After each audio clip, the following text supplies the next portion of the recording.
What's up, Ragin Nation? How's it going? This is Alex, and you're watching a Ragin Ronin review. Got a review for you. I checked out The Irishman. The Irishman is a Netflix film. It's a film that is streaming exclusively on Netflix, and it's directed by Martin Scorsese. And it also brings back Joe Pesci, Robert De Niro, and also Al Pacino together in one film, an epic film. And by epic, I mean, like, it is epic, but it's also freaking long. It's 3 hours. And you know what? We've seen 3-hour movies. I mean, there's a lot of 3-hour movies out there. There is Avatar. There is Casino and Titanic. And all these movies have been shown in theaters. And I've sat through 3-hour films in the past without going to the bathroom. No problem. But you know what? This film is pretty long. It's 3 hours. Yes, it is the same, equivalent running time as these other films that I mentioned. But it's not a brisk 3 hours like those other films, okay? I mean, I love Martin Scorsese. I really do. I mean, he directed one of my all-time favorite films of all time, Goodfellas. Casino's also great. The Departed, also great. Love those films, okay? And definitely looking forward to watching The Irishman. But I'm glad it is streaming so I can press pause and go to the bathroom.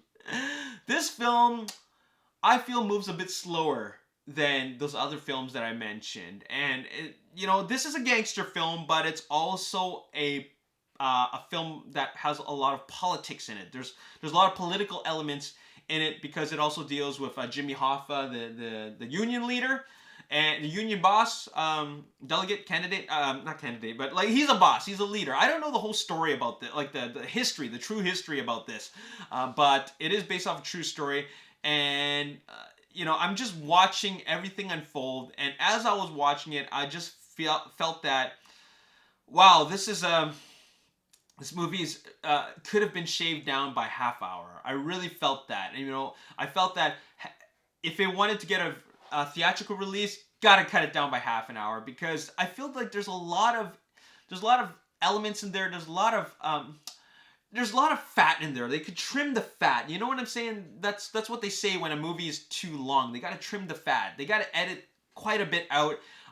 Take out half an hour. Make it a 2.5 hour movie, because it doesn't move. There's things in there that don't need to be there. And I think that this is an interesting story. I was watching it, for the most part I was engaged, but there's other parts where I felt that, okay, this scene was just a scene and that's all it was. It doesn't really need to connect with the rest of the movie. It's just a detail that doesn't really matter. And Martin Scorsese has done that in a lot of his films, because he just likes to put all those extra things in. But I'm more invested in the characters in those other movies. In this one, I don't know what it is. It almost feels like this film is Martin Scorsese fan service in a way. Bringing these three actors together, which is great. I love them all, especially Robert De Niro. Robert De Niro and has great chemistry with Joe Pesci. Robert De Niro has great chemistry with Al Pacino.